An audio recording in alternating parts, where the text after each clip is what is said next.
ಹೃದಯ ವಿದ್ರಾವಕ ಘಟನೆ. ಯಾವುದೇ ಕಾರಣಕ್ಕೂ ಮಕ್ಕಳು ಆತ್ಮಹತ್ಯೆ ಮಾಡಿಕೊಂಡು ಅಪಮೃತ್ಯುಗೀಡಾಗಲು ತಂದೆ ತಾಯಿಗೆ ಜೀವನ ಪರ್ಯಂತ ಭರಿಸಲಾಗದು. ಈ 14 ವರ್ಷದ ಮಕ್ಕಳು ಆಗ ತಾನೇ ಹದಿಹರೆಯಕ್ಕೆ ಕಾಣ್ತಾ ಇರ್ತಾರೆ. ಇದಕ್ಕೆ ಪೂರ್ವ ಹದಿಹರೆಯದ ಹಂತ ಕೂಡ ಕರೀತಾರೆ. ಈ ವಯಸ್ಸಿನಲ್ಲಿ ಮಕ್ಕಳಿಗೆ ಖಂಡಿತವಾಗಿ ನೀವು ಹೇಳಿದಾಗ ಬದುಕುಂದ್ರೆ ಏನು ಅಂತ ಗೊತ್ತಿಲ್ಲ, ಆದರೆ ಬದುಕಿಗೆ ಪೂರ್ಣ ವಿರಾಮ ಇಡೋದಕ್ಕೆ ಮುಂದಾಗ್ತಾ ಇದ್ದಾರೆ ಅನ್ನೋದು ಖಂಡಿತವಾಗಿ ಕಳವಳಕಾರಿಯಾದ ದಿನ unique academic solution result oriented ಕಾರ್ಯಕ್ರಮಕ್ಕೆ ಸ್ವಾಗತ. ಮಕ್ಕಳ ಆತ್ಮಹತ್ಯೆ ಹೃದಯ ವಿದ್ರಾವಕ ಘಟನೆ. ಯಾವುದೇ ಕಾರಣಕ್ಕೂ ಮಕ್ಕಳು ಆತ್ಮಹತ್ಯೆ ಮಾಡಿಕೊಂಡ್ರು ಅಪಮೃತ್ಯುಗೀಡಾದ್ರೂ ತಂದೆ ತಾಯಿಗೆ ಜೀವನ ಪರ್ಯಂತ ಭರಿಸಲಾಗದ ಒಂದು ಸಂಕಟ. ಆತ್ಮಹತ್ಯೆ ಪಿಡುಗನ್ನು ಯಾರು ಹೇಗೆ ತಡಿಬೇಕು? ಮಕ್ಕಳ ಆತ್ಮಹತ್ಯೆಗೆ ಕಾರಣ, ಪರಿಣಾಮ, ಪರಿಹಾರಗಳನ್ನು ತಿಳಿಸಿಕೊಡಬೇಕು ಅಂತ ನಾನು ನಿಮ್ಮಲ್ಲಿ ಕೇಳ್ಕೊಳ್ತಾ ಇದ್ದೀನಿ. ತುಂಬ ಸಮಯೋಚಿತವಾದಂತಹ ಪ್ರಶ್ನೆಯನ್ನು ಕೇಳಿದ್ದೀರ. ಮತ್ತು ಸಾಮಾನ್ಯ ಜನವರಿ ತಿಂಗಳು ಬಂತು ಅಂತಂದರೆ ನಾವು ಹಾಸ್ಯಕ್ಕಾಗಿ ಒಂದು ಮಾತು ಹೇಳ್ತೀವಿ.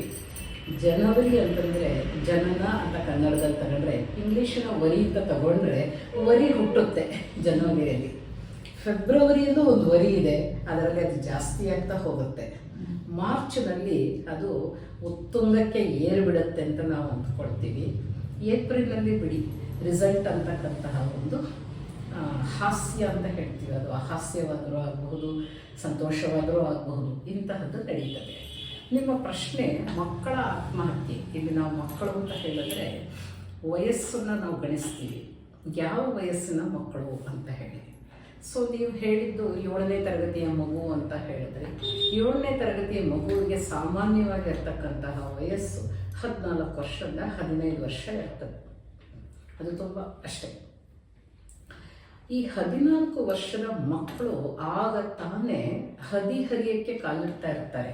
ಇದಕ್ಕೆ ಪೂರ್ವ ಹದಿಹರಿಯದ ಹಂತ ಅಂತ ಕೂಡ ನಾವು ಕರಿತಾ ಇರ್ತೀವಿ. ಈ ವಯಸ್ಸಿನಲ್ಲಿ ಮಕ್ಕಳಿಗೆ ಖಂಡಿತವಾಗಿ ನೀವು ಹೇಳಿದಾಗೆ ಬದುಕು ಅಂದರೆ ಏನು ಅಂತ ಅನ್ನೋದು ಗೊತ್ತಿಲ್ಲ, ಆದರೆ ಬದುಕಿಗೆ ಪೂರ್ಣ ವಿರಾಮ ಇಡೋದಕ್ಕೆ ಅವರು ಮುಂದಾಗ್ತಾ ಇದ್ದಾರೆ ಅಂತ ಅನ್ನೋದು ಖಂಡಿತವಾಗಿಯೂ ಕಳವಳಕಾರಿಯಾದಂತಹ ಸಂಗತಿ. ಈ ಶಿಕ್ಷಣಕ್ಕಾಗಿ ಶಿಕ್ಷಣ ಒಂದು ಊರುಗೋಲಾಗಬೇಕು ನಮಗೆ ಬದುಕಿಗೆ, ಗೊತ್ತಾ? ಅದನ್ನು ಆಧರಿಸಿ ನಾವು ನಮ್ಮ ಬದುಕನ್ನು ಕಟ್ಕೊಳ್ಬೇಕು.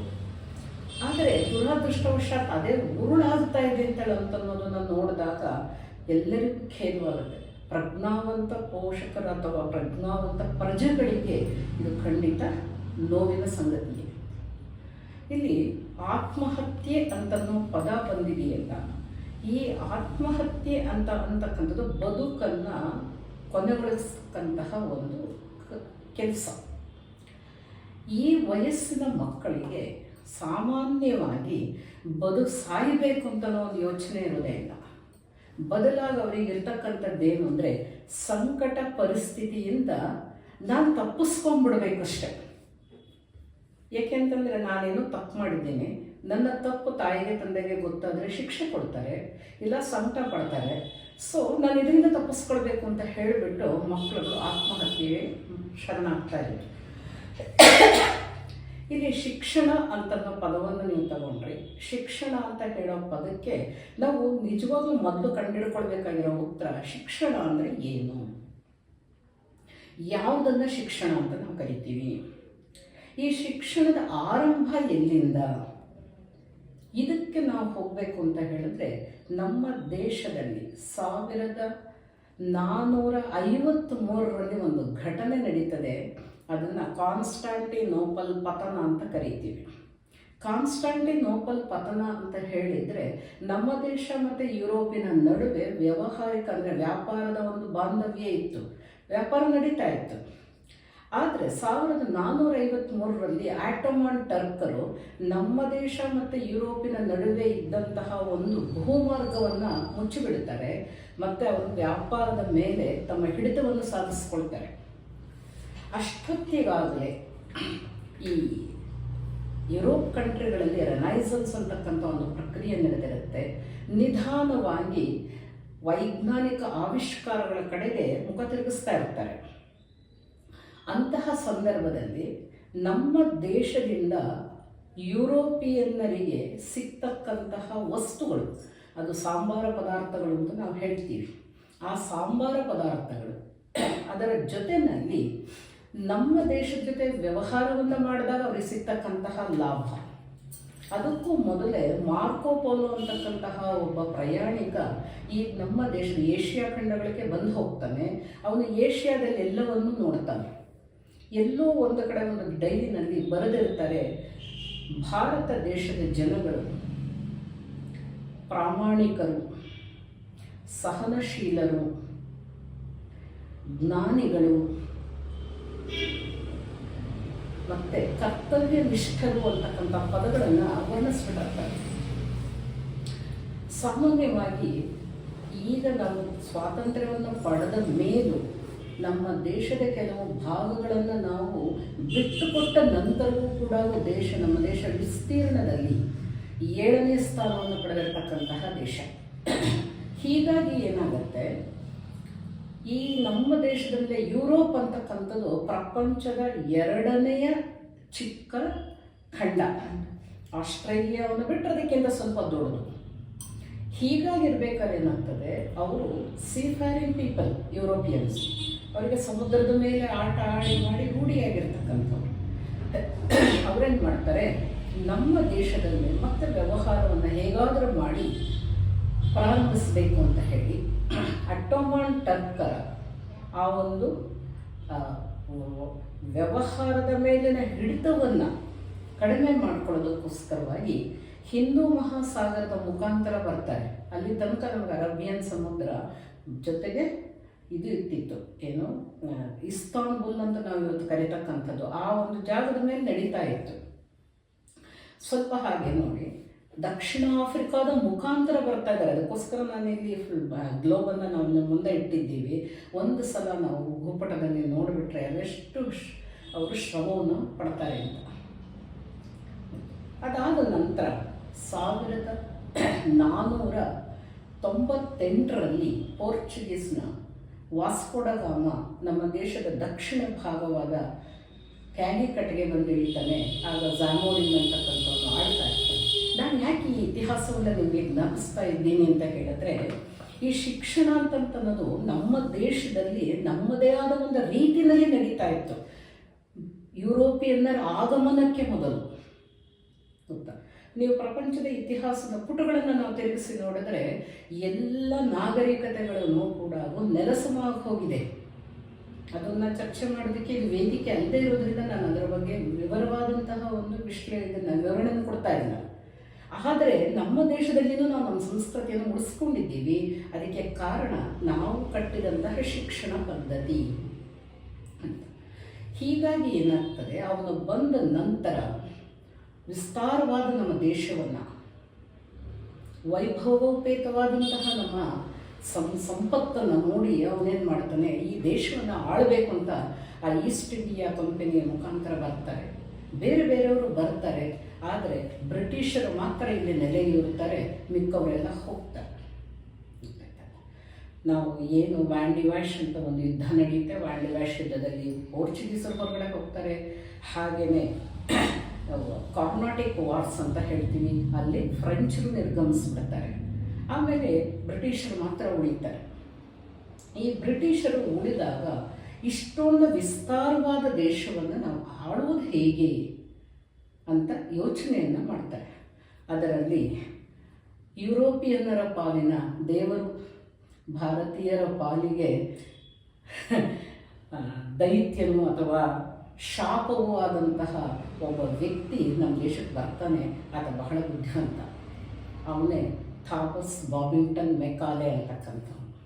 ಆ ಮೆಕಾಲೆ ಬಂದ ನಂತರ ಇಡೀ ದೇಶದ ಉದ್ದಗಲಕ್ಕೂ ಸಂಚರಿಸ್ಬಿಟ್ಟು ಒಂದು ವಿಷಯವನ್ನು ಮನಗಾಣ್ತಾನೆ, ಈ ದೇಶದ ಜನವನ್ನು ನಾವು ಆಳೋದು ಅಷ್ಟು ಸುಲಭ ಅಲ್ಲ.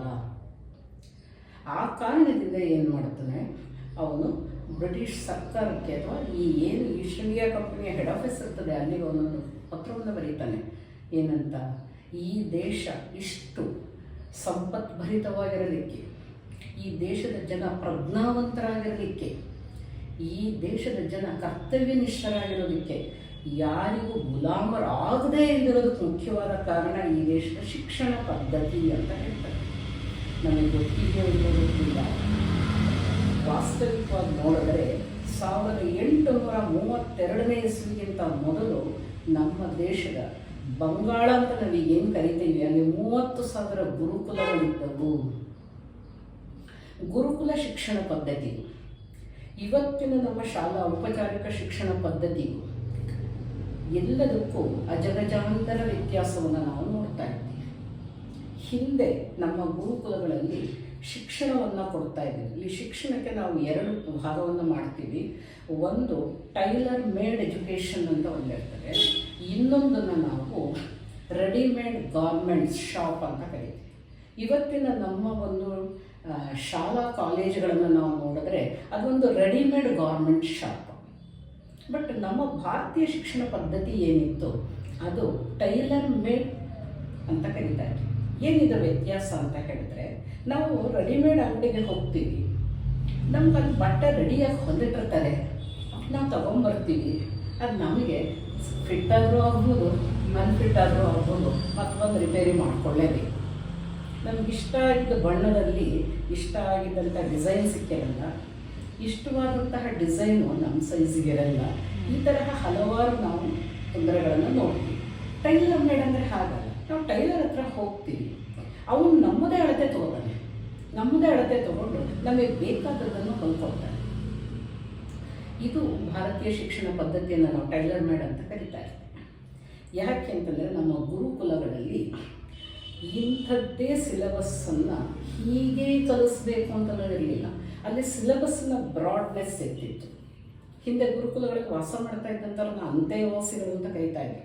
ಅಂತೆವಾಸಿಗಳು ಅಂತ ಹೇಳಿದರೆ ಗುರುಗಳ ಮನೆಯಲ್ಲೇ ಇದ್ದುಕೊಂಡು ಗುರುಗಳ ಜೊತೆಯಲ್ಲೇ ಒಡನಾಡಿ ಗುರುಗಳ ಒಂದು ಸಾಮೀಪ್ಯ ಅಂತ ಕರಿತೀವಿ, ಅದನ್ನು ನೋಡಿ ಅವರು ಕಲಿತಾ ಇದ್ದರು. ಜೊತೆಗೆ ಗುರುವಿನ ಒಂದು ವರ್ತನೆ ಅಥವಾ ಬದುಕು ಒಂದು ತೆರೆದ ಪಠ್ಯಪುಸ್ತಕ ಆಗಿರ್ತಾ ಇತ್ತು. ಜ್ಞಾನ ಅಂತ ಅನ್ನೋದರಲ್ಲಿ ಮೊಟ್ಟ ಮೊದಲಿಗೆ ವ್ಯಕ್ತಿತ್ವ ನಿರ್ಮಾಣದ ಜ್ಞಾನವನ್ನು ಕೊಡ್ತಾ ಇದ್ರು. ಆ ನಂತರ ನಾವು ಔದ್ಯೋಗಿಕ ಜ್ಞಾನ ಅಂತ ಪಡಿತಾ ಇರ್ತೀವಿ, ಅದನ್ನು ಕೊಡ್ತಾ ಇದ್ರು. ಆದರೆ ಇವತ್ತು ನಮಗೆ 1832ರಿಂದ ಮುಂದೆ ಆ ಮೆಕ್ಕಾಲೆಗೆ ಒಂದು ಇದು ಸಿಗುತ್ತೆ, ಪರವಾನಗಿ ಸಿಗುತ್ತೆ. ನೀನು ಈ ದೇಶದ ಶಿಕ್ಷಣದ ಪದ್ಧತಿಯನ್ನು ಬದಲಿಸುವುದಾದರೆ ಬದಲಿಸಿ, ಒಟ್ಟಿನಲ್ಲಿ ನಮಗೆ ಬೇಕಾಗಿರೋದು ಈ ದೇಶವನ್ನು ನಾವು ಆಳಬೇಕು.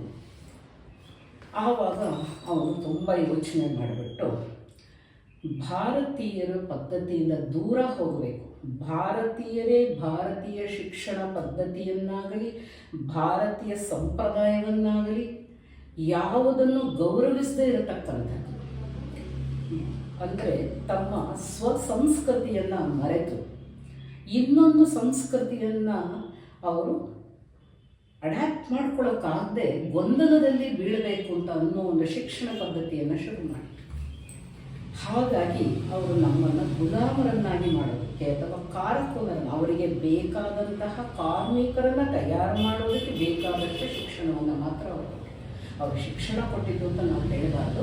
ಬದಲಿಗೆ ಅವರು ನಮಗೆ ಕೊಟ್ಟಿದ್ದು ಶಿಕ್ಷಣ ಅಲ್ಲ, ಬರೀ ಅಕ್ಷರಸ್ಥತೆ ಅಷ್ಟೇ. ಇದನ್ನೇ ವಿವೇಕಾನಂದರು ತಮ್ಮ ಶಿಕ್ಷಣ ಅಂತಕ್ಕಂತಹ ಒಂದು ವಿಷಯದ ಮೇಲೆ ಒಂದು ಮಾತನ್ನು ಹೇಳ್ತಾರೆ, ಇಟ್ ಈಸ್ ನಾಟ್ ಸ್ಟಫಿಂಗ್. ನಾವು ಮೆದುಳಿಗೆ ಮಾಹಿತಿ ತುರುಕೋದನ್ನು ಶಿಕ್ಷಣ ಅಂತ ಹೇಳೋಕ್ಕಾಗೋದಿಲ್ಲ. ಆ ತುರುಕಿದ ಮಾಹಿತಿ ಕೂಡ ಜೀರ್ಣವಾಗದೆ ಜೀವಮಾನವಿಡೀ ಗೊಂದಲ ಎಬ್ಬಿಸ್ತಾ ಆಗಬಾರದು.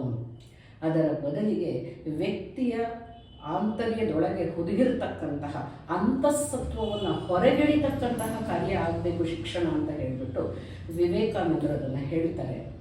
ನಾವು ವಿವೇಕಾನಂದರು ಹೇಳಿದರು, ಅವರು ಹೇಳಿದರು, ಇವರು ಹೇಳಿದರು ಅಂತ ಹೇಳ್ತಾ ಇದ್ದೀವಿ ವಿನಃ ಸ್ವಾತಂತ್ರ್ಯ ಬಂದು 75 ವರ್ಷಗಳ ನಂತರವೂ ಕೂಡ ನಾವ್ಯಾಕೆ ನಮ್ಮ ಶಿಕ್ಷಣ ಪದ್ಧತಿಯನ್ನು ಬದಲಿಸಿಲ್ಲ? ಆ ಥಾಮಸ್ ಬಾಬಿಂಗ್ಟನ್ ಮೆಕಾಲೆ ರೂಪಿಸಿದಂತಹ ಬಲಿಪೀಠದ ಮೇಲೆ ನಾವು ತಗೊಂಡೋಗಿ ನಮ್ಮ ಮಕ್ಕಳನ್ನು ಬಲಿ ಕೊಡ್ತಾ ಇರೋದಿಲ್ಲ. ಶಿಕ್ಷಣ ಅಂತನೋ ಒಂದು ಬಲಿಪೀಠವನ್ನು ಅವನು ನಿರ್ಮಾಣ ಮಾಡಿಬಿಟ್ಟ, ಅದರ ಮೇಲೆ ನಾವು ತಗೊಂಡೋಗಿ ಮಕ್ಕಳನ್ನು ದೂಡ್ತಾ ಇದ್ದೀವಿ. ಇದು ನಮಗೆ ಹಳೆ, ಅಂದರೆ ಹಿಂದಕ್ಕೆ ನಾವು ಪ್ರಯಾಣ ಮಾಡಿದಾಗ ಸಿಗ್ತದೆ. ಪ್ರಸಕ್ತವಾಗಿ ನಾವೇನು ಮಾಡಬಹುದು? ಇವತ್ತು ನಾವು ಈ ಶಿಕ್ಷಣ ಈ ಮಕ್ಕಳ ಆತ್ಮಹತ್ಯೆಯನ್ನು ತಡೆಯೋದಕ್ಕೆ ನಾವು ಮಾಡಬೇಕಾದ್ದು ಪೋಷಕರ ಪಾತ್ರ ಏನು ಅಂತ ಅನ್ನೋದನ್ನು ತಿಳ್ಕೋಬೇಕಾದ್ರೆ ಶಿಕ್ಷಣ ಎಲ್ಲಿಂದ ಆರಂಭಗೊಳ್ಳುತ್ತದೆ? ಅಂತ. ಶಿಕ್ಷಣವನ್ನು ಯಾರ್ಯಾರು ಯಾವ್ಯಾವಾಗ ಎಷ್ಟೆಷ್ಟನ್ನು ಕೊಡಬೇಕು, ಯಾರೊಬ್ಬರು ಅವರ ಶಿಕ್ಷಣ ಅವರವರ ಕರ್ತವ್ಯವನ್ನು ನಿರ್ವಹಿಸದೆ ಹೋದರೆ ಆಗುವ ಪರಿಣಾಮಗಳು ಏನು ಅಂತ ಅನ್ನೋದು ಪರಿಣಾಮವನ್ನು ನಾವು ನೋಡ್ತಾನೆ ಇದ್ದೀವಿ. ಹಾಗಾಗಿ ಈ ಒಂದು ಕಾರ್ಯದಲ್ಲಿ ಆತ್ಮಹತ್ಯೆ ಅಂತ ಅನ್ನೋದನ್ನು ನಾನು ಅಭಿಮನ್ಯುವಿಗೆ ಹೋಲಿಸ್ತೀನಿ. ನಮ್ಮ ಮಕ್ಕಳೆಲ್ಲ ಸ್ವಲ್ಪ ಅಭಿಮನ್ಯು ಥರದವರೇ ಇರ್ತಾರೆ. ಇಲ್ಲಿ ಅಭಿಮನ್ಯುವನ್ನು ನೇರವಾಗಿ ಎದುರಿಸೋದಕ್ಕೆ ಸಾಧ್ಯ ಇಲ್ಲ ಅಂತ ಹೇಳಿಬಿಟ್ಟು ಕೌರವರ ಕಡೆಯವರು ಎಲ್ಲ ಅತಿರಥ ಮಹಾರಥಗಳು ಒಟ್ಟಿಗೆ ಸೇರಿಕೊಂಡು ಹಿಂದಿನಿಂದ ಬಂದು ಅವನನ್ನು ಕೊಲ್ತಾರೆ. ನಾವು ಅದನ್ನು ಎಲ್ಲೂ ಕೊಂದಿದ್ದು ಅಂತ ಹೇಳೋಕ್ಕಾಗಲ್ಲ.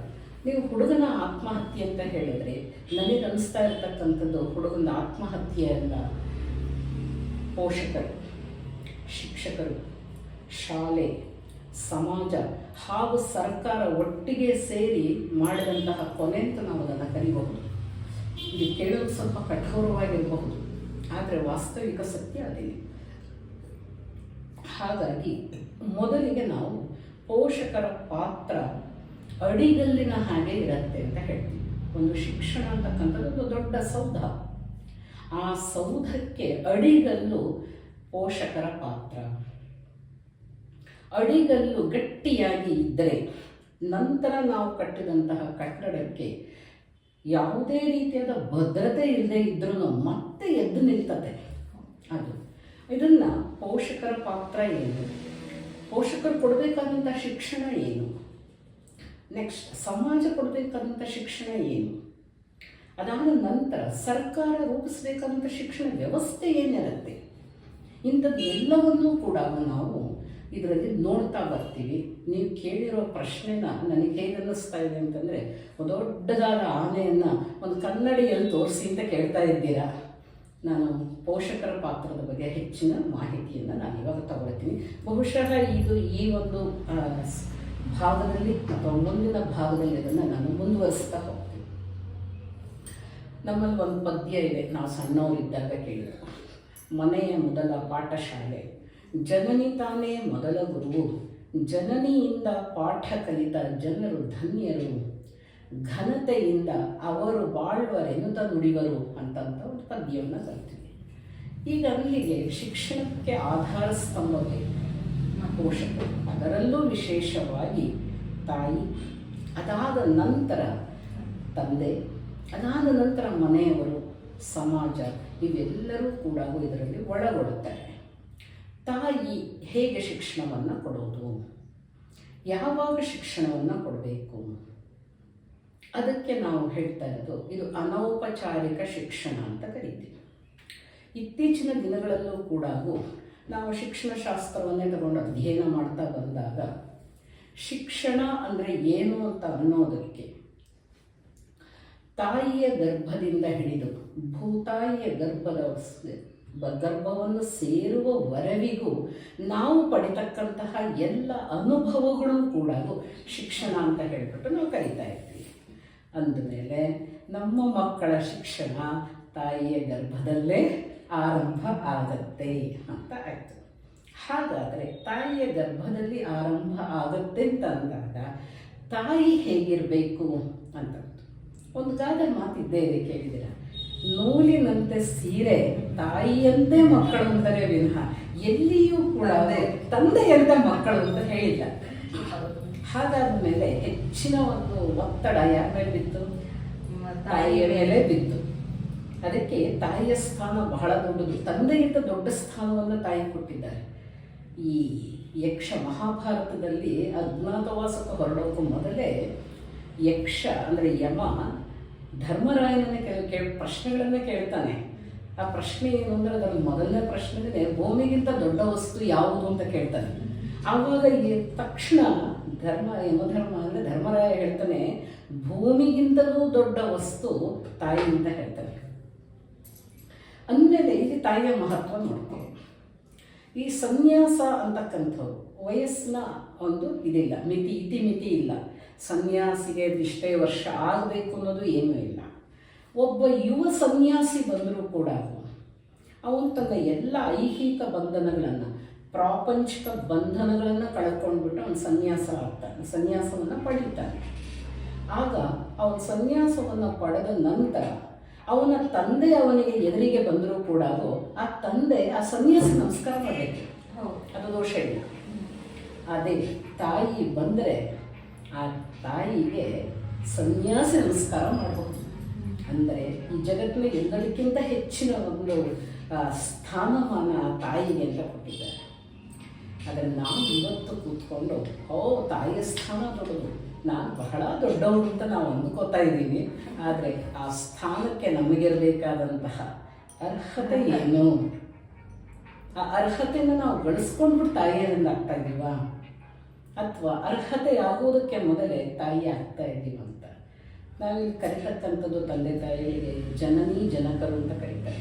ಜನನಿ ಅಂತ ಹೇಳಿದ್ರೆ ಯಾರು ಒಂದು ಮಗುವಿಗೆ ದೈಹಿಕವಾದಂತಹ ಒಂದು ಜನ್ಮವನ್ನು ಕೊಡುತ್ತಾಳೆ ಅದನ್ನು ಜನನಿ ಅಂತ ಕರೀತಾರೆ. ಆದರೆ ತಾಯಿ ಅಥವಾ ಮಾತೆ ಅಂತ ಕರೀಬೇಕಾದ್ರೆ ಅದಕ್ಕೆ ತುಂಬ ದೊಡ್ಡ ಅರ್ಹತೆಗಳು ಬೇಕಾಗುತ್ತೆ.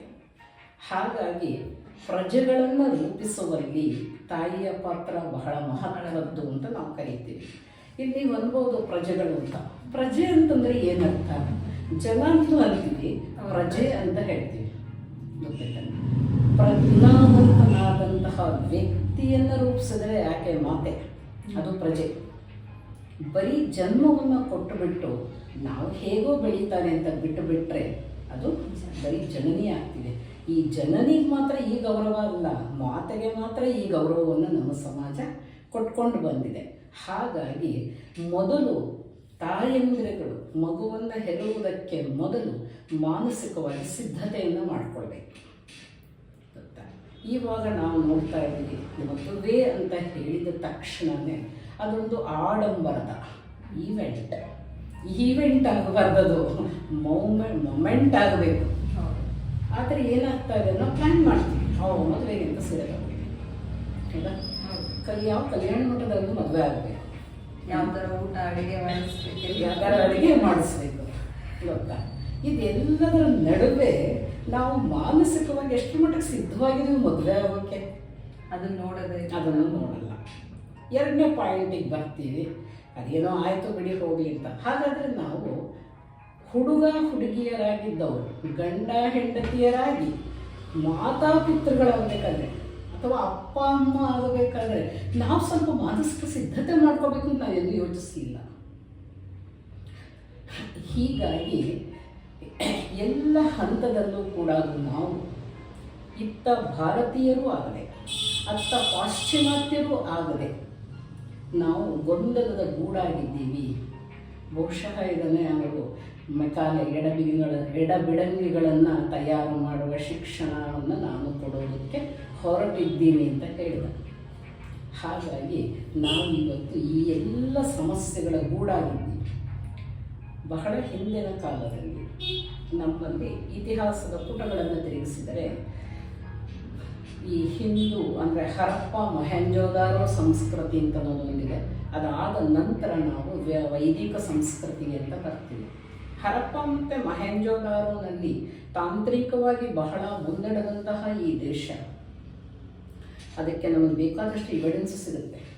ಒಂದು ಮಹಾಲಯ ಅಮಾವಾಸ್ಯೆ ಅಂತ ಒಂದನ್ನು ಮಾಡ್ತೀವಿ ನಾವು. ಹಾಗಾದರೆ ಏನು ಲಯ ಆಯಿತು? ಎಲ್ಲೋ ಒಂದು ಕಡೆ ನಾನು ಪುಸ್ತಕವನ್ನು ಓದಿದಾಗ ಐನ್ಸ್ಟೈನ್ ಒಂದು ಮಾತನ್ನು ಹೇಳ್ತಾನೆ, ಒಂದು 4ನೇ ವಿಶ್ವ ಮಹಾಯುದ್ಧ ನಡೆದರೆ ಹೇಗಿರಬಹುದು ಅಂತ. ಆವಾಗ ಹೇಳ್ತಾರೆ, ಈಗ 1ನೇ ಮಹಾಯುದ್ಧ ನಡೀತು, ಕತ್ತಿ ಗುರಾಣಿಗಳಲ್ಲಿ ನಡೆದು ಹೋಗಿದೆ. 2ನೇ ಮಹಾಯುದ್ಧಕ್ಕೆ ಅಣುಬಾಂಬು ನಿಧಾನಕ್ಕಾಲಿಡ್ತು. 3ನೇ ಮಹಾಯುದ್ಧ ಇವತ್ತು ನಮ್ಮಲ್ಲಿ ಎಲ್ಲ ಪ್ರಪಂಚದಲ್ಲಿರ್ತಕ್ಕಂತಹ ಎಲ್ಲ ರಾಷ್ಟ್ರಗಳಲ್ಲಿರುವಂತಹ ಅಣ್ವಸ್ತ್ರಗಳನ್ನು ನಾವೇನಾದರೂ ಲೆಕ್ಕ ಹಾಕಿದ್ರೆ ಒಂದು ಸಲ ಅಲ್ಲ, ಮಿನಿಮಮ್ ಒಂದು 5 ಸಲ ಈ ಭೂಮಿಯನ್ನು ನಾಶ ಮಾಡಿಬಿಡ್ಬೋದು. ಅಷ್ಟರ ಮಟ್ಟಿಗೆ ನಮ್ಮ ಹತ್ರ ಅಣ್ವಸ್ತ್ರಗಳ ಸಂಗ್ರಹ ಇದೆ, ರಾಶಿ ಇದೆ. ಯಾರೇ ಒಬ್ಬರು ಸಹನೆ ಕಳ್ಕೊಂಡ್ರು ವಿಶ್ವ ವಿನಾಶವಾಗೋದು ಖಂಡಿತ.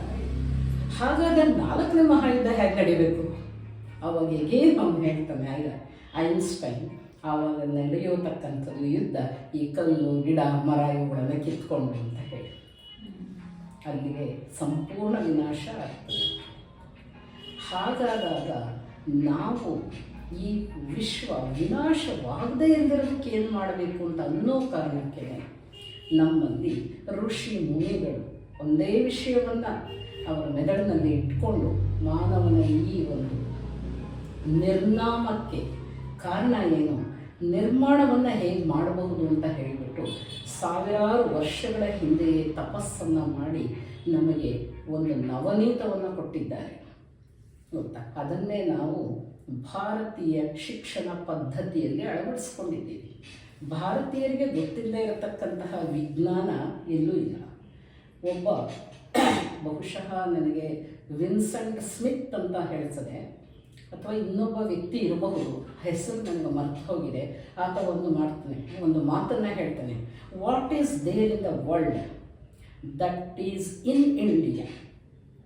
What is there in the world that is in India, but what is not there in the world India that is not in the world ಅಂತ ಹೇಳ್ತಾನೆ. ಪ್ರಪಂಚದಲ್ಲಿ ಏನೇನೆಲ್ಲ ಇದೆ ಅದು ಭಾರತದಲ್ಲೇ ಇದೆ, ಭಾರತದಲ್ಲಿ ಏನಿಲ್ವೋ ಅದು ಪ್ರಪಂಚದಲ್ಲೇ ಇಲ್ಲ ಅಂತ ಹೇಳ್ತಾನೆ. ಸೊ ಇಂತಹ ಎಲ್ಲವನ್ನು ನಾವು ನೋಡಿದಾಗ ಇಲ್ಲಿ ಈ ಆತ್ಮಹತ್ಯೆ ಅಂತ ಅನ್ನೋದು ಒಂದು ಆಳವಾಗಿ ಬೇರೂರು 1832 ಇಸ್ವಿಯಿಂದ ಇಲ್ಲಿಯವರೆಗೂ ಅದು ಕೂಡ ಬೇರೆ ಬಿಟ್ಟುಬಿಟ್ಟಿದೆ. ನಾವೀಗ ಬೇರಿನ ಆಳಕ್ಕೆ ಇಳಿದದನ್ನು ನಾವು ತೆಗೆದು ಹಾಕ್ತೀವಿ ಅಂತ ಹೇಳಿದ್ರೆ, ಯಾವುದೋ ಕವಿ ಕೂಟ ಒಂದು ಪದ್ಯ ಬರೆದಿದ್ದ, ನಾನು ಕಿಲಿಂಗೆಟ್ರಿ, it's a very difficult thing ಗೊತ್ತಾ. ನಾವು ಕೊಂಬೆಗಳನ್ನು ಕತ್ತರಿಸಿದ್ರೆ ಕಾಂಡ ಉಳಿಯುತ್ತಂತೆ, ಕಾಂಡವನ್ನು ಕತ್ತರಿಸಿದ್ರೆ ಬೇರು ಉಳಿಯುತ್ತಂತೆ, ಮತ್ತದು ಚಿಗುರುತ್ತಂತೆ. ನಾವು ಬೇರನ್ನೇ ತೆಗೆದು ಹಾಕಬೇಕಾದರೂ ಆಳವಾದಂಥ ಗುಂಡಿ ಉಳಿಯುತ್ತಂತೆ. ಆ ಆಳವಾದ ಗುಂಡಿಯನ್ನು ಮುಚ್ಚೋದಕ್ಕೆ ಕಲಿತಿರಬೇಕಾಗುತ್ತೆ. ಹಾಗಾಗಿ ನಿಮಗೆ ಕೇಳೋದಕ್ಕೆ ಸಹನೆ ಇದ್ದರೆ, ಆಲೋಚನೆ ಮಾಡತಕ್ಕಂತಹ ಮನಸ್ಥಿತಿ ಇದ್ದರೆ, ಪೂರ್ವಾಗ್ರಹದಿಂದ ಈ ಕಾರ್ಯಕ್ರಮವನ್ನು ನೀವು ನೋಡದೇ ಇದ್ದರೆ, ಇದರಲ್ಲಿ ಹೆಚ್ಚಿನ ಮಾಹಿತಿಯನ್ನು ತಾಯಿಯ ಪಾತ್ರ, ಕುಟುಂಬದ ಪಾತ್ರ, ತಂದೆಯ ಪಾತ್ರ ಏನು ಶಿಕ್ಷಣವನ್ನು ನೀಡುವುದರಲ್ಲಿ ಅಂತ ಅನ್ನೋದನ್ನು ಮುಂದಿನ ವಿಭಾಗದಲ್ಲಿ ತಿಳಿಸ್ಕೊಡ್ತಾ ಇದ್ದೀನಿ. ನನ್ನ ಮಾತನ್ನ ಸಹನೆಯಿಂದ ಕೇಳಿದಂತಹ ಎಲ್ಲರಿಗೂ ಹೃತ್ಪೂರ್ವಕವಾದ ಧನ್ಯವಾದ.